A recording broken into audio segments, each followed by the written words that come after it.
The topics and opinions expressed on the following show are solely those of the hosts and their guests and not those of W4WN Radio, its employees, or affiliates. We make no recommendations or endorsements for radio show programs, services, or products mentioned on air or on our web. No liability, explicit or implied, shall be extended to W4WN Radio, its employees, or affiliates.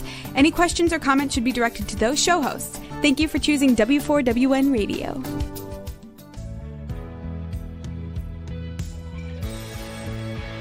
Welcome to Success Secrets Exposed with Sally A. Curtis, where we share stories of challenge, success, and inspiration along with practical tips and strategies to move you forward to your success. And now, here's your host, Sally A. Curtis.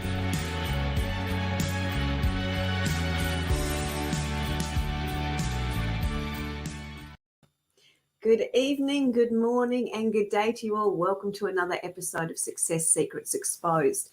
Today we're going to be talking about the virtual pivot, and we're going to be sharing about demystifying the world of virtual assistants and their crucial role that they play in the changing business landscape.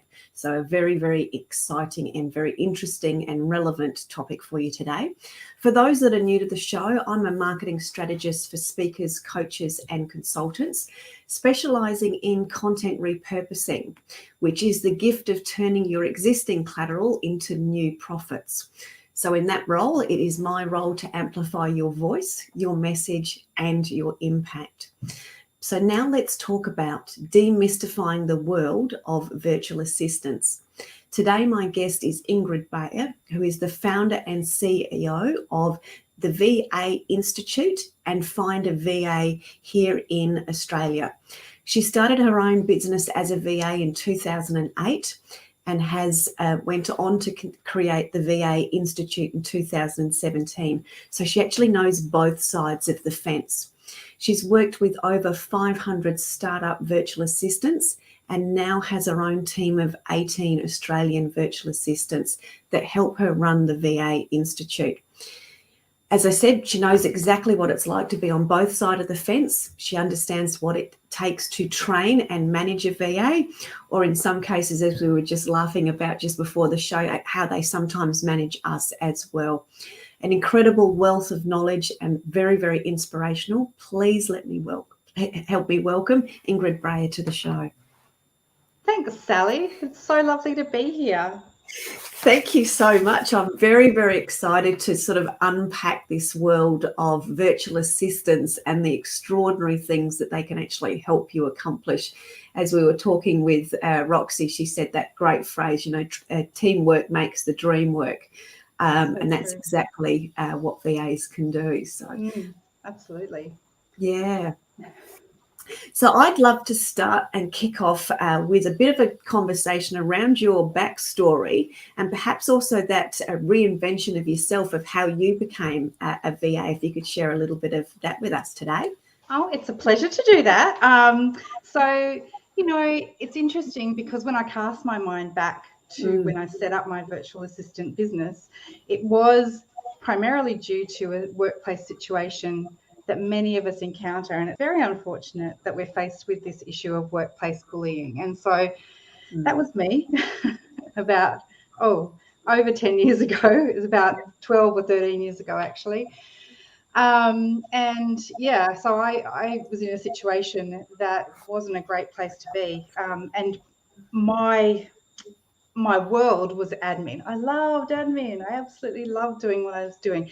My background is legal secretarial and also helping my husband set up a business. He's a photographer. So, understanding the world of running businesses and living in a regional town, which I do on the beautiful mid-north coast of New South Wales. It's just beautiful here and it's just such a lovely place to live. So unfortunately, with a small regional centre, not a lot of job prospects. So, when I encountered this issue, I was in a position where actually I was probably very burned.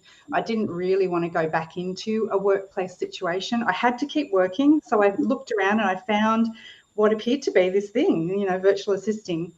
First of all, I thought, is this a get rich quick scheme? Which you do when you start searching.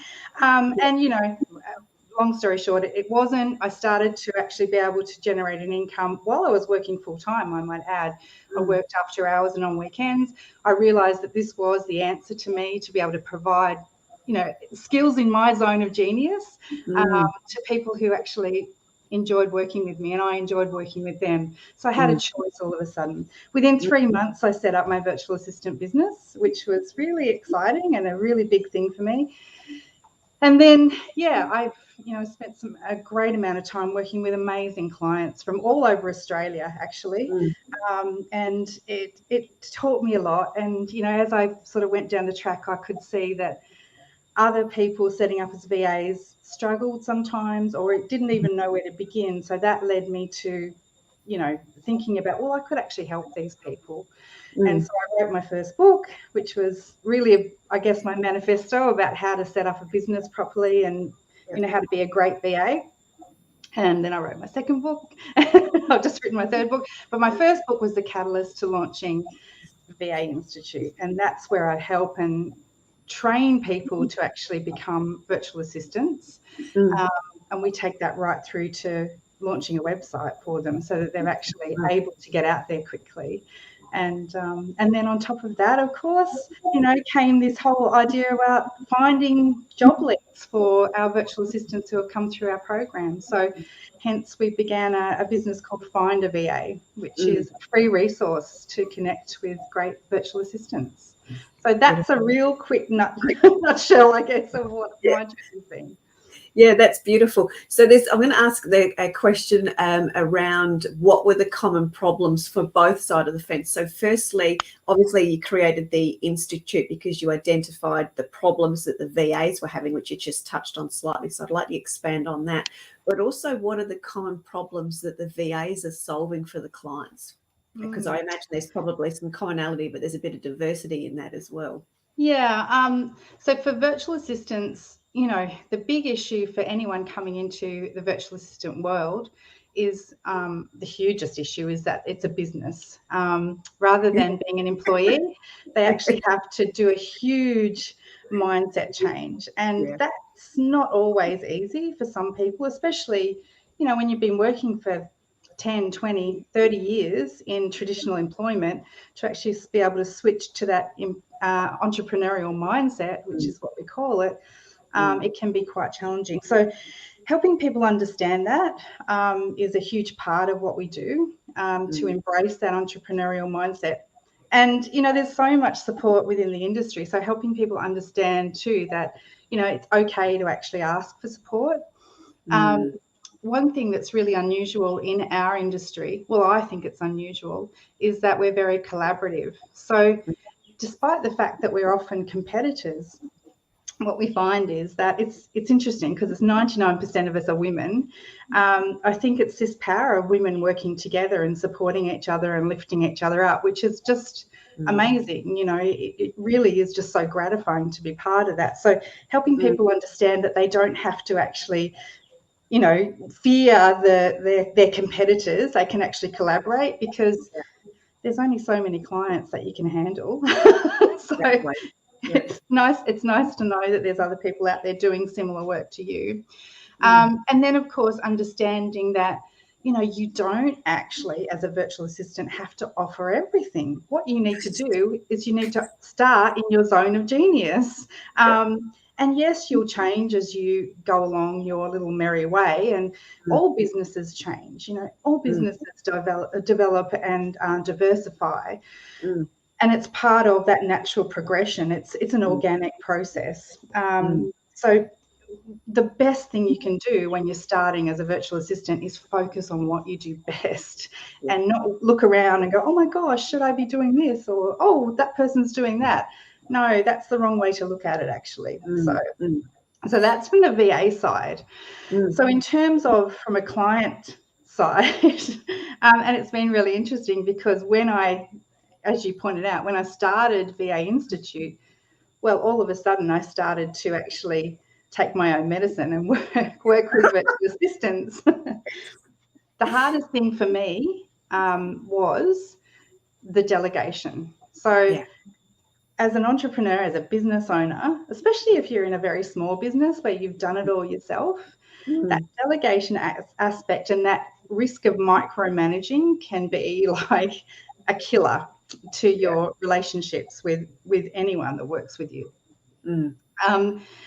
It's interesting because VAs, like simply because we operate in the online space, what we need to understand is that communication has to be very, very good.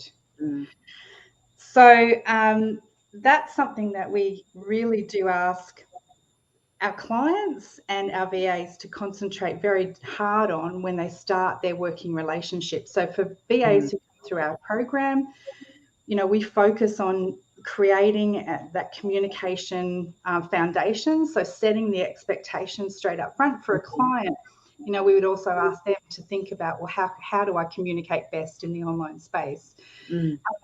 Like any employee within any business, their success, if you want to set them up for success, it hinges on your ability to pass on information. So, things like using tools like Zoom or, having written standard operating procedures or some sort of onboarding methodology within your business is going to help that virtual assistant, whatever task they're doing, to succeed and to do something really, really well for you. So if you don't give them any information, then they're going to be struggling just like anyone would be. So we're not miracle workers, unfortunately. Yeah. I'm really glad you've shared that about the miracle workers, because of working with, I'm going to say, I'll say it in two ways, because of working with and because I've done it myself, was that when you first get a VA, my very first experience, which would have been probably 10 years ago, was I was growing the business. I knew I needed help to grow it. I didn't know what I needed, but I thought a VA could fix it. You can hear the insanity in that now, can't you? So I went, I'll get a VA. I need help building the business. Go. Off you go. Off you go. Yeah. It was sort of like, well, why can't she do it? It's sort of like, well, I don't know what I want doing. So how could she know what I wanted doing? Yes. And I hear that a lot. Oh, I just need a VA and I needed to do this and I needed to do this and I do this. And a couple of times I've had conversations with clients and friends that said, well, that actually sounds like that's 3 VAs because you've got 3 different zones of genius at least in there. Or it's the reverse of that. They actually don't know what they need help with, like I did. So there's that struggle. And I think I'm going to ask you, how do VAs how do VAs manage people like me that say I need help, but I don't know what help I need? Yeah, and you can't delegate. You just do it. Yeah, we see that a lot, and it's not uncommon. So what we would do is so there's a couple of things too. I just want to backtrack a little bit. With VAs, what we definitely recommend is that it's almost like siloing off different service specialties. So it's quite. I always think, wow, someone's come in and asked for a VA to do their admin, their bookkeeping, and their social media, and well, you might find someone who does that, but guess what? They'll be a jack of all trades and a master of none. So it'll be pretty ordinary. But so we do definitely recommend that, what you can often have is, yes, get all those things covered, but it might be 3 who come in and work together and collaboratively to support you. So yeah, in relation to coming across clients who struggle, I'm probably a really good example of that myself. So it's sitting down, actually having the time to sit down and actually unpack what you're doing in your day-to-day business life. So even documenting it in a way which can be really laborious and painful, but, putting it down and going, okay, so, I've spent 3/4 of an hour responding to emails for the first half hour, for the first 3/4 of an hour of my working day. Do I need to be doing that? Could someone actually go through that and sort of triage that list and point out what's the most important things that I need to respond to? Things like do you book travel? Do you actually have to go in and organise calendar appointments? So there are those sorts of things that are taking your time and taking you away from what you do best. So it's really just writing a list down. And when you start with a VA, there's also a level of trust that comes into it. And so how do you do that? I think it's really important too, as you hand over tasks, maybe just hand over one at a time if you're not really sure of, how this VA thing's going to work for you. So one at a time, and watch it happen, watch it play out, grow in confidence in what's going on. And then next task, watch them do it really well, and you build confidence, they build credibility in your eyes, and, that relationship then is strengthened just by that fact. So yeah, my takeaway from that is definitely sit down and do an audit of what you're doing in your own business every day, and be really, really transparent with that. And then, look at it and think, what am I doing that I don't necessarily need to do? Yeah, brilliant. And talk to me about lots of people have the impression, and I think this goes back to the phrase that you said, jack of all trade, master of none. Lots of the VAs that you have, and lots of the VAs that are available in onshore versus offshore, and obviously offshore as well, are incredibly highly skilled. And you talk to them about, you also mentioned about them being entrepreneurial, because obviously they've gone out on their own, but they've also got that lifestyle where they can do what they do wherever, from wherever. So talk to us about the, I suppose, the typical VA that's coming in that is highly skilled. What does she look like when she first comes in, so the audience can get an understanding of, the sheer inner genius gold that's sitting in with these in these people that can actually assist them? Yeah, so it's really interesting because, there's so many different VAs out there in the world, but there are some defining characteristics I would suggest that really mark out a top VA.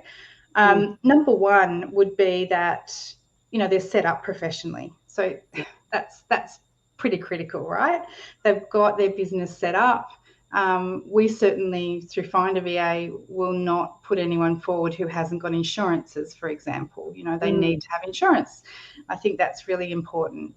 And to have a professional presence. So a website, maybe a social media, like a Facebook page. Certainly LinkedIn is a good way to demonstrate your abilities as well. So professionally set up. It really, what we often find too is, looking at the characteristics of great VAs, they'll usually have around about, 10 years of experience applying their trade in the traditional employment arena. So they'll have a good background that they can base their skills on. And for new VAs who are starting out, they get really worried because they haven't got experience in the virtual space. But, the thing is, their administration and their CV actually is going to stand them in good stead, because, you've got to start from somewhere. So using those skills to grow their VA business is absolutely relevant. So things like website, do they have a LinkedIn profile? Really important. VAs too will often have testimonials that you can refer to. Not unusual. You would expect somebody to have a testimonial. They'll often be affiliated with organisations like ours, like VA Institute. They'll have maybe a membership with their country's professional industry body. So in Australia, it's the Australian Association for Virtual Industry Professionals, and I'm aware there's plenty of others in different countries. And knowing how to charge. So, they'll also have a pretty solid idea about how they're going to charge. They're not going to be like, oh, it's okay, don't worry, we'll figure that out later. They'll have those systems in place. They'll actually onboard you. They'll onboard you because they're a business themselves. And so you should feel really confident and comforted in that fact that they're actually a professional themselves. They're inducting you into the way they do business. They'll also provide you with a service agreement, so it's clear. So there's no chance of, misunderstanding what they do and how they do it. And, yes, the other thing is true that a lot of people set up as VAs because it's a lifestyle choice for them. You know, they get to be there for their families, for their children. You know, for me, I've got elderly parents and, you know, grown-up kids. So, you know, that opportunity is a great one. But the thing is, they often will be working for outcomes. You know, they're not employees. You're not going to be able, well, you might have some expectations that they're going to be answering phones or something, and that's a different thing altogether. But generally, a VA will produce, you know, work based on the outcomes that you expect. So, you know, it's certainly a relationship built on trust, and you should be looking at past examples of what they've done, for sure. Yeah, beautiful. And what's the sorts of things that VAs can help with? And I know that's a broad question. That's huge. I know. Yeah. Can you give us some of the, I suppose, the best, having been both a VA and working with your VAs, give some examples of how things have really worked well when that partnership of trust and communication is ticked on. What are some of the extraordinary stories or examples of what's occurred for both the business owner and the VA? Yeah. So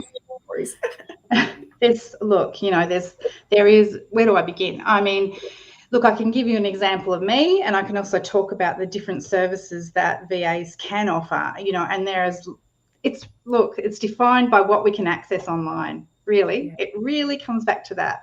So, you know, I started my business, my VA Institute business, and it was me. You know, it was me. I was organizing everything, you know, writing manuals, setting up websites. I was doing it all. I was doing the whole works. So, you know, then what I did was, which I talked about before, was going, okay, what element do I not need to do? So I had someone come in and do websites. That was the first thing that I had. And oh my gosh, my life just turned around. I had all those hours back where I could actually continue training. Yes.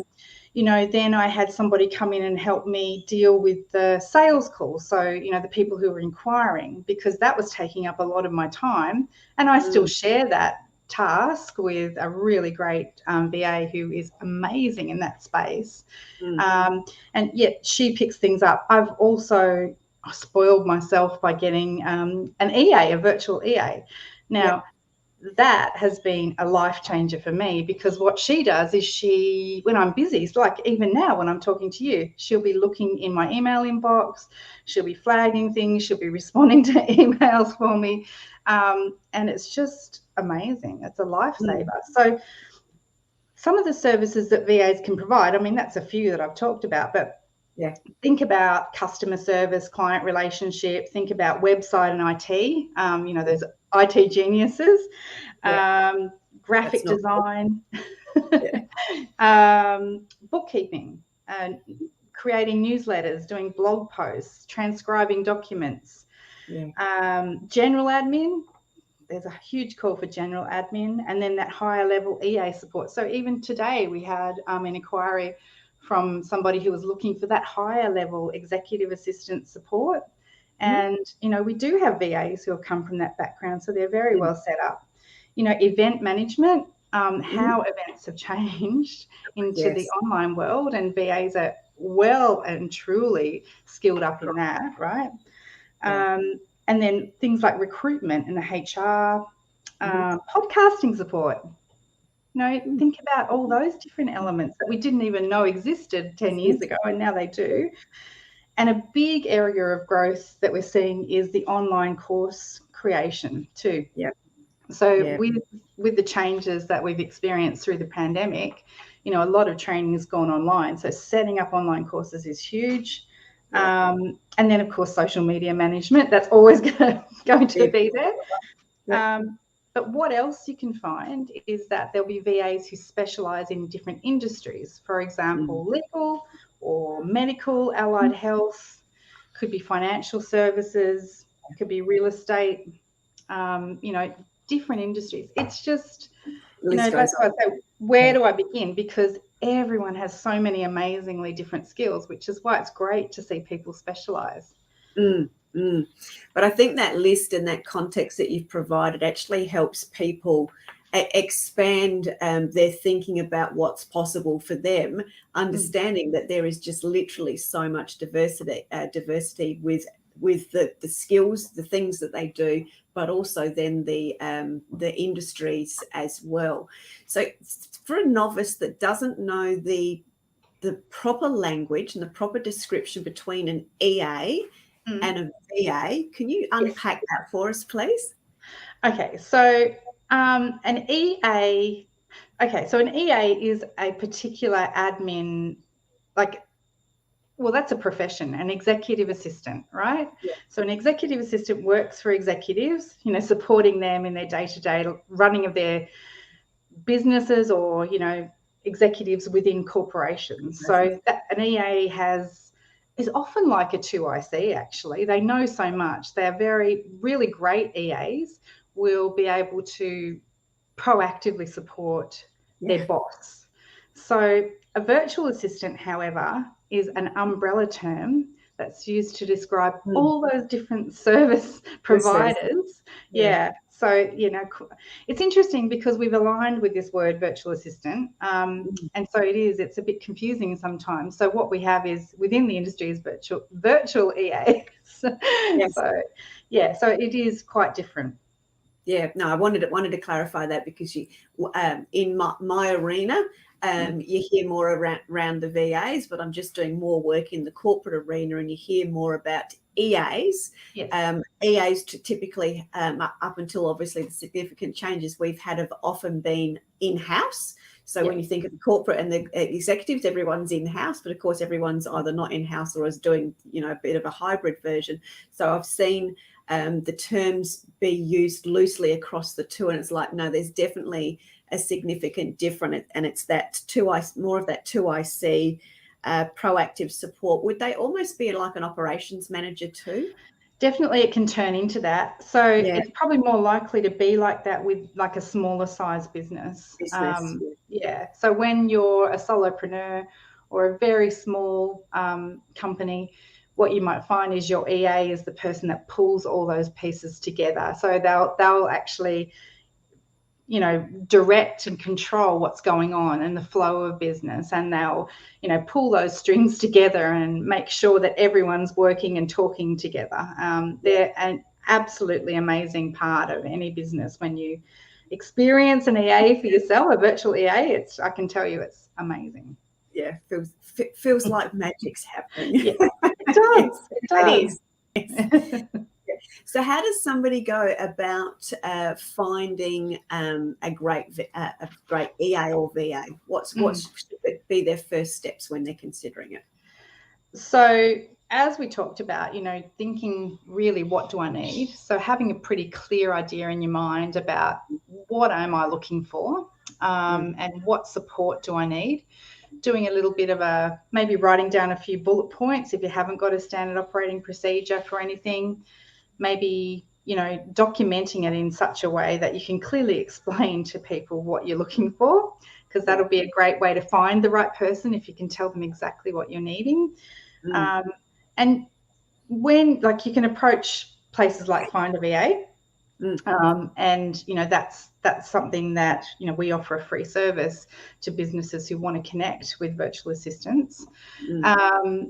And you would be looking for, most definitely, first impressions do count. So I just really think that the way they show up first is a really good indication of how they're going to be long term, because at that point, when you're actually meeting your virtual assistant candidate for the very first time, they're putting their best foot forward. So you're wanting to make sure that if that's their best foot, if there's a few things not right, then is it going to be exactly what I need? So yeah, I think that's probably really important. And then again, checking through and making sure that they are actually set up professionally, and, what you're seeing is what you're definitely getting. And, if you're not sure, look, it's really interesting too, because we see people post out into Facebook groups, for example, I need a VA, and they'll get, 50 responses, probably more. And that's so difficult, which is why I think it's great to go through some sort of a business that actually triages those people for you and gets the right person. So it's interesting times. I'm glad you actually said that, because I don't go on Facebook a great deal, but I was on there yesterday, and I don't know which group I was in, but I saw exactly that post where somebody said, hey, I've just put a job ad in, and I think it was to do with copywriting and, clearly grammar, copywriting, marketing and that type of thing. And they said, I've had all of these, I'll call them CVs come in. Yeah. But when I look at them, it's the grammar's not right, or their spelling, or it's not laid out correctly. And I sort of go, well, straight away I went, yeah, red flag. Yeah. So that's when you hear it, as you've expressed it, it becomes common sense, and you have that aha moment around it.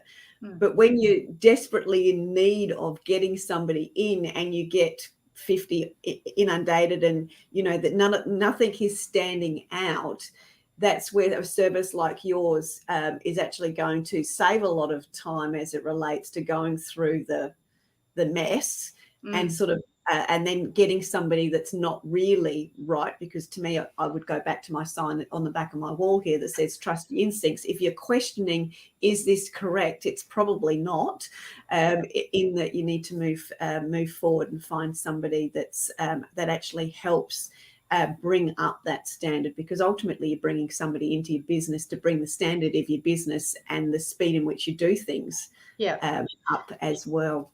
Yeah, I think that's so true. We're really pedantic about making sure that your grammar and spelling are correct, because it is very important, especially, well, always, but especially in the online space. You need to actually be, definitely able to string a sentence together if that's part of your remit for a client. Also, the other thing is, do they actually sort of speak your language? And what I mean by that is, can they talk to your clients the way that you would talk to them? So especially if they've got that client facing role, if you're putting someone in there that's going to be a mouthpiece for your business, do they have the languaging right? Are they speaking your language? Are people going to see a huge change in the way communication is coming from your business? So it's really important to get somebody who understands a little bit about you and can get that voice correct. Yeah. And I think that's so important, because that's one of those psychological, I call it mismatches, where, I've loved working with Sally's business and the way she operates, and I love all that. And they have that resonance with a level of essence. And then all of a sudden somebody else comes in, which they're sort of a bit in trepidation about. And then somebody comes in and it's really different. They don't say anything because they still love you and the business that they do with you, but they get that hinky feeling and something's not right. And that starts to create doubt, even though the level of service may not have changed. It's just the voice or the essence has changed. Yes. And that really makes a big difference to retaining and keeping customers. So, yeah, great pickup. That's definitely true too, when you're using a virtual assistant to help you with your social media, which is probably one of the biggest things we see people hand over to VAs is their social media, because who has time and who's an expert at social media? I'm definitely not, right?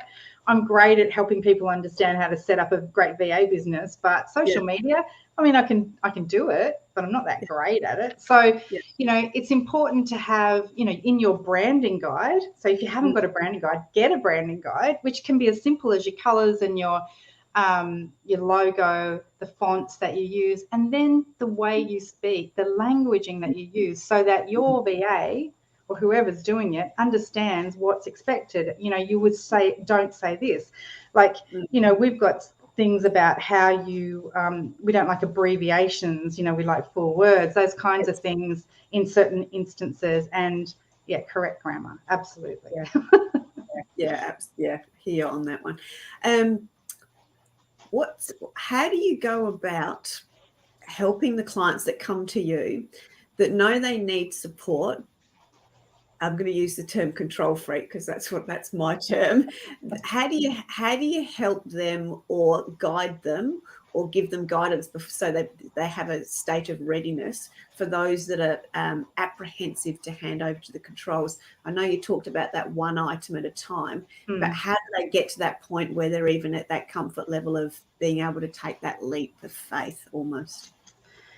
Yeah, comes back to, I guess, look, I do definitely say one task at a time. Give them a little task. Give your VA a small task. It could be, confirming the appointments in your calendar and see how that goes. And, if that there will be an element of micromanagement until you get comfortable, I suggest. I would also definitely institute or implement a communication strategy for the early days when you're working with a VA. So over communicate, I think, is a really good thing, and having maybe a daily sign off, or a morning debrief where you can kind of go through what's going on in my day and look, this is what I'd like you to handle, and then get a report at the end of the day. If that's if you're really hesitant and you're not sure and you're worried that, not that this would happen, great VAs don't do this, but you're worried that your VA would sit at home and pretend to do work and not, the proof is in the outcome. So you as a business owner, you definitely need to be checking and seeing what's going on in your business. If you don't, well, that's a bit of a silly thing. How can you expect, if you don't have a handle on it, how can you expect things to be working?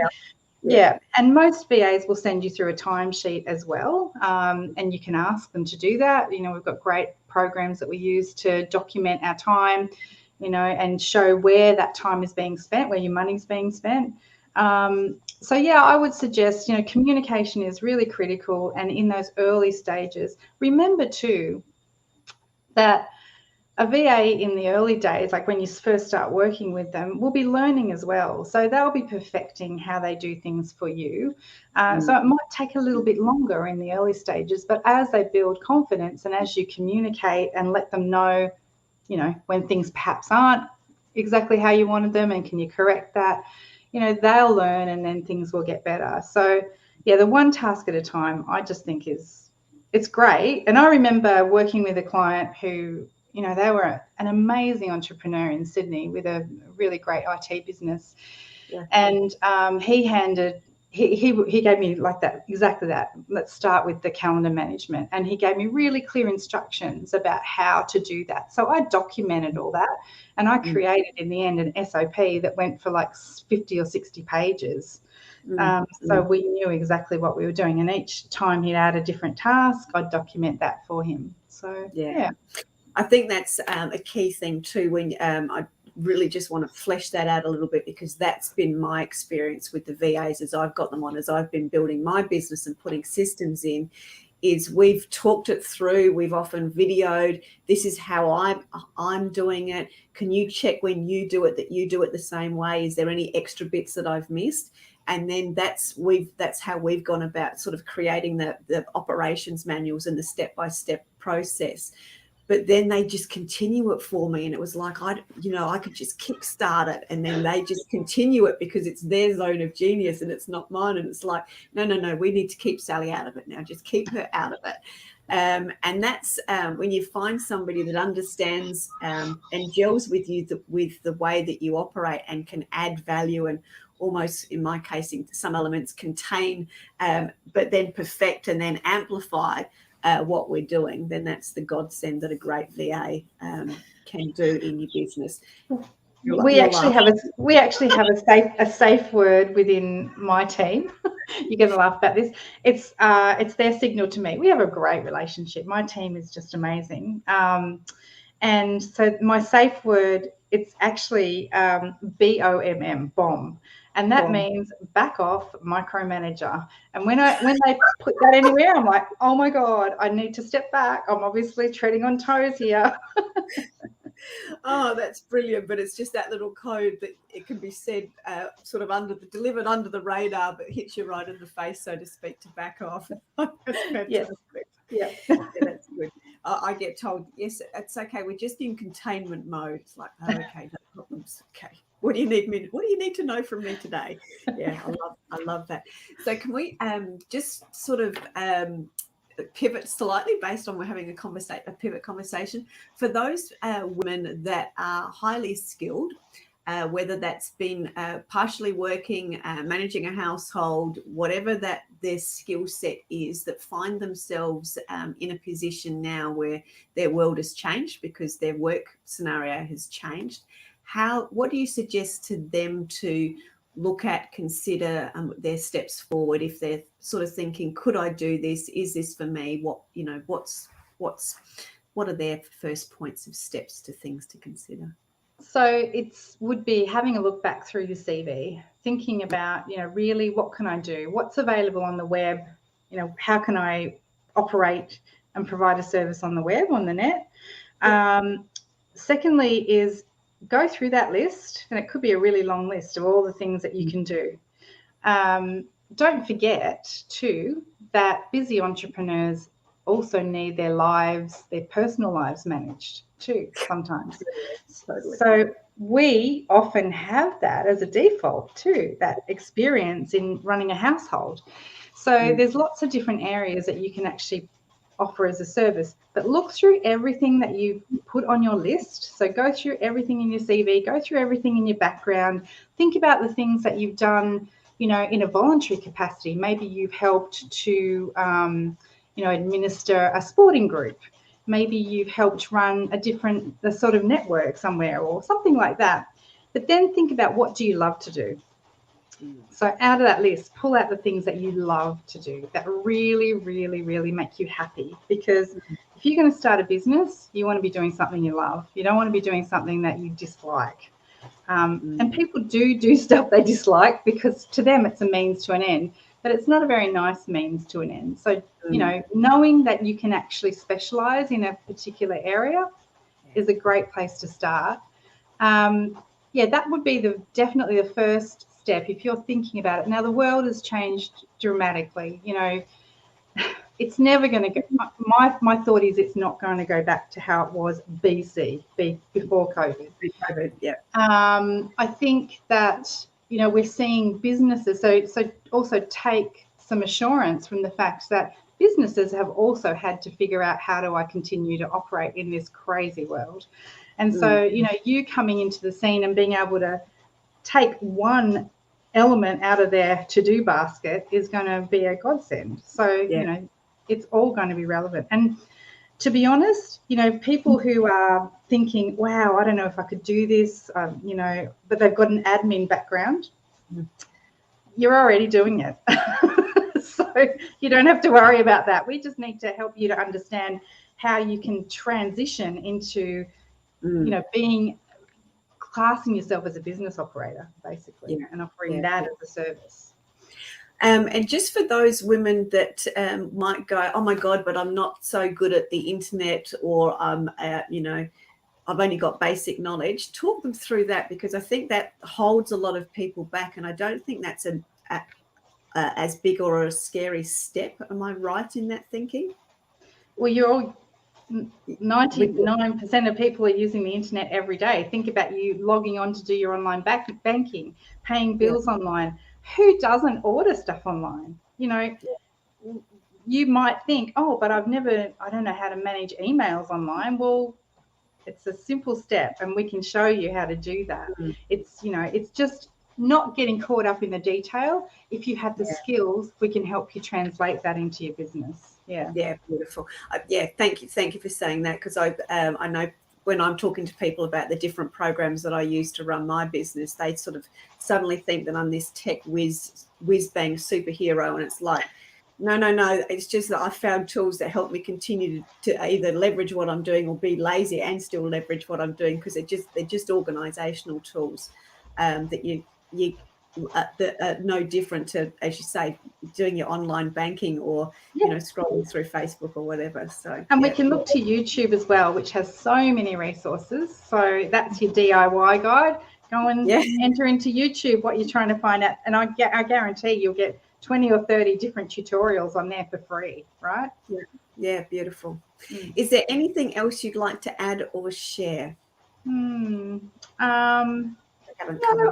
I think, really just to remember that what we do this is a different way of working for sure, but it's been brought into play because of the way the world's changed. It was definitely happening in the past, but COVID and the lockdowns and the restrictions that we've all experienced have made it, certainly polarized what we do. And it's become a choice now that people actually understand the cost-saving benefits of working with somebody who operates their services as a contractor from their own home office. So, I think it's a career that we'll see a lot more growth in the future, and we'll see businesses understanding that, it's actually going to help their bottom line by using people to actually provide a service rather than employees all the time. Not saying that we won't have employees, but, this is a real option for businesses. Yeah, very much so. So there's a bit of a recap, some of the things that I wrote down. It's about getting clear on what you want to delegate, understanding that you have to have really good communication, and that's sort of before and after. Understanding your own process, audit and put into silos so you can sort of work out which tasks, what type of VA that you're looking for.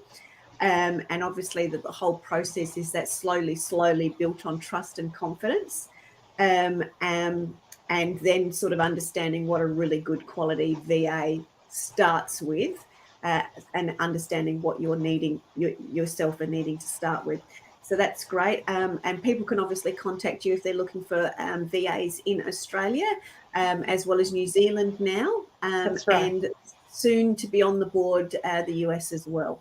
Yes, we're definitely pushing out worldwide now because there's so much growth in the industry, and we want to support businesses basically, and people who want to set up as VAs, because there's a lot of people interested. So they can contact us through Find a VA. So that's findava.com.au, and you just post on your job leads and your particular specs, and we post it out to our network.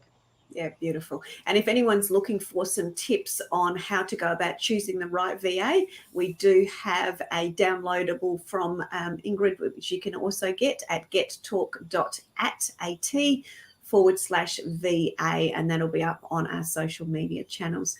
So thank you, Ingrid, for sharing so much with us today. I appreciate all of your insider knowledge and look forward to hearing about people connecting with you.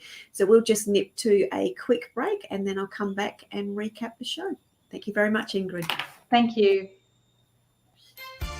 Are you a speaker, coach, or a consultant wanting to increase your reach and impact? Need to save time and leverage your resources? Content repurposing is the fastest way to increase your visibility, credibility, and profitability online and reach your audience with ease. You already sit on a mountain of gold that is highly valuable to your audience. It's in your books, training manuals, articles, and presentations. We regularly turn clients' books into 12 to 24 months worth of content. Let us turn your existing content into visually stunning, bite-sized content tiles. Content repurposing is the easiest way to turn your past into profits. Turn your existing content into bite-sized glitter that you can sprinkle everywhere with ease to attract your ideal audience. Let us amplify your voice, your message, and your impact. Find out more at sallyacurtis.biz.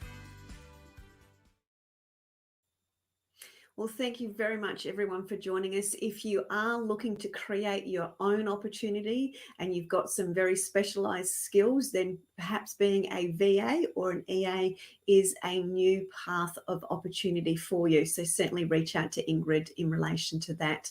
And if you are looking for exceptionally skilled people to assist you growing your business, then equally do have a chat to Ingrid also. So next week's show is back to our monthly feature of Marketing Magic with Celeste and myself.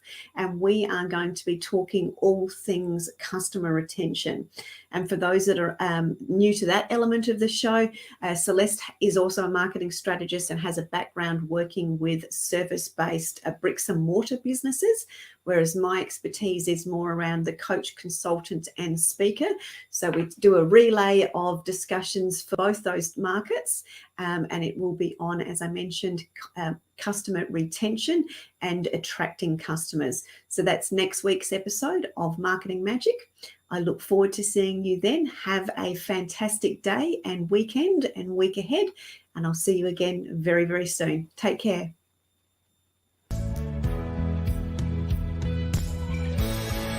That's it for this week's episode.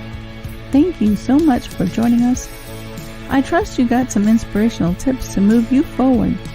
See you next Thursday at 7 p.m. Eastern for more Success Secrets Exposed.